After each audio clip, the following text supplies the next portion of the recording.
মরতে হয় যাও জান্নাত জাহান্নামের মাঝখানে একটা জায়গা আছে, জায়গাটার নাম হলো আরাফ। এই আরাফের মধ্যখানে যে দাঁড়া, ওখানে যে মালাকুল মউত কাঁপতে থাকবে। মালাকুল মউত বলবে, আল্লাহ সৃষ্টির শুরুতে যদি জানতাম সবাইকে মৃত্যুদান করার পরে রূহ কবজ করার পরে আমাকেও মরতে হবে, তাহলে এই কঠিন দায়িত্বের ব্যাপারে আপনার কাছে ক্ষমা চাইতাম।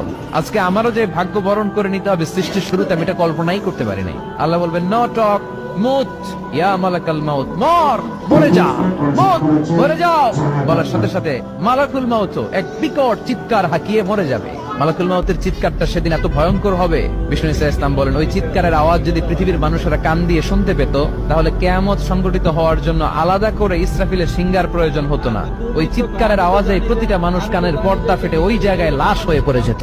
এবার ডানে বায়ে সামনে পেছনে উপরে নিচে কেউ নাই, একজন ছাড়া। জোরে বলতে হবে, তিনি কে?